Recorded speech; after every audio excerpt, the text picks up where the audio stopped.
contre qui est fait un film comme Tout va bien? Ben, c'est assez.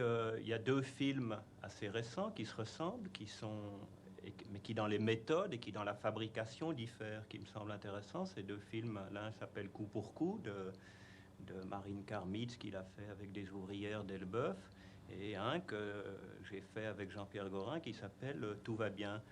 On peut dire que ces deux films veulent lutter pour, disons, ceux qui veulent du changement, et en particulier l'élément dominant, c'est-à-dire les exploités, les opprimés, et leur représentation principale en France, qui est la classe ouvrière, hommes et femmes.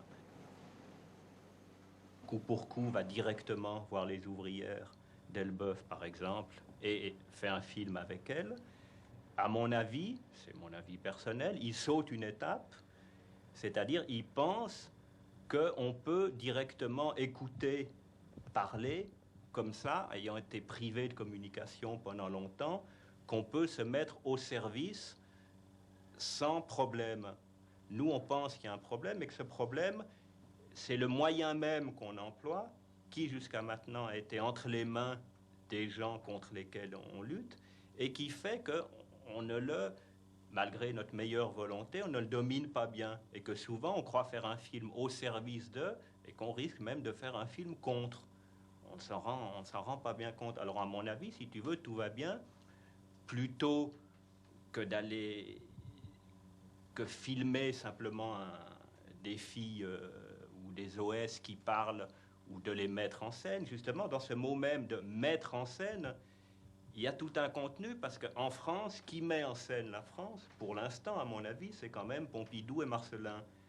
Et donc, que la manière qu'on a de mettre en scène, dont moi-même, qui essaye de lutter contre Pompidou et Marcellin, la manière que j'ai de mettre en scène est fortement conditionnée parce que j'ai appris à l'école, si tu veux, même en ayant quitté l'école.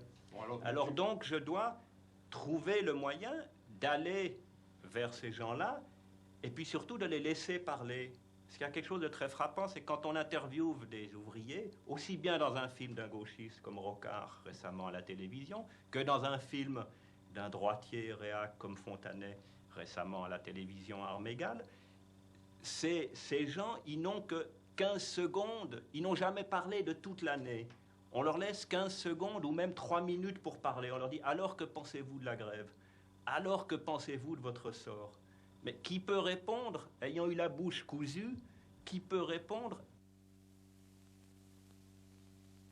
quand des intellectuels qui ont en main le moyen de faire des films, parce que la classe ouvrière ne les a pas, il faut se rapprocher d'eux, il faut arriver à les écouter pour pouvoir commencer à transmettre leurs paroles, puisque on sait bien que c'est qu'ils n'ont pas le droit à la parole, ni dans les films en général, ni à l'ORTF. La classe ouvrière, ça nous met si tu continues. La classe ouvrière te bottera le cul. Essayer de faire des images plus simples et moins compliquées pour montrer justement combien la situation est complexe.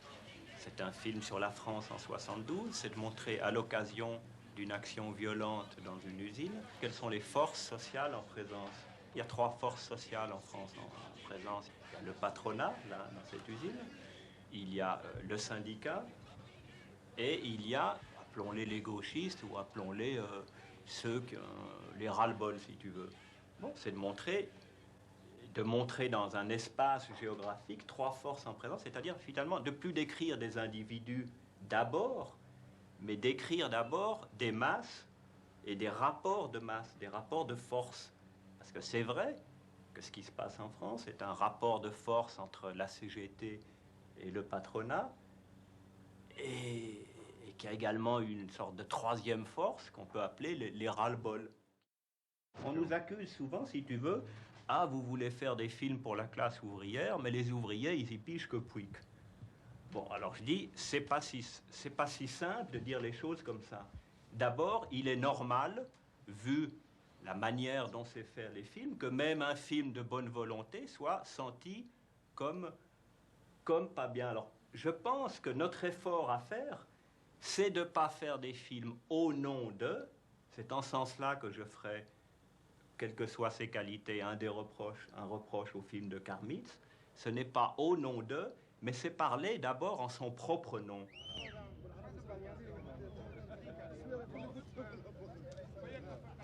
Un ouvrier qui s'achète une petite caméra ou un petit appareil de photo, qui filme ses vacances, il fait un film politique. Voilà ce que j'appelle un film politique. Il ne peut faire que ce film-là. Il se trouve que, justement, il a le droit de filmer ses vacances, mais bizarrement, il n'a pas le droit de filmer son travail. Les caméras sont interdites, et l'émission d'Edmond Maire l'a encore montré, sont interdites à l'usine, sur le lieu du travail.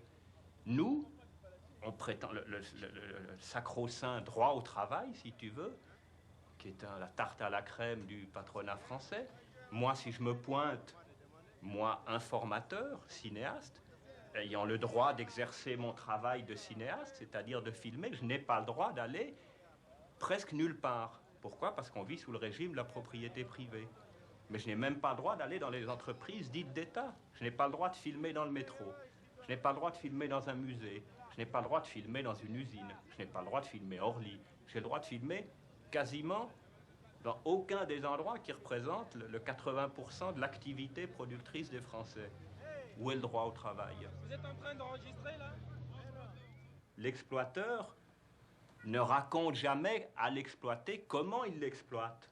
Donc nous, dans ce raconte, nous qui sommes précisément l'information, le cinéma, la télévision, la presse, nous qui sommes dans ce discours de l'exploiteur qui raconte à l'exploité. Parce que c'est ça le cinéma, les romans, la presse, la télé, c'est raconter.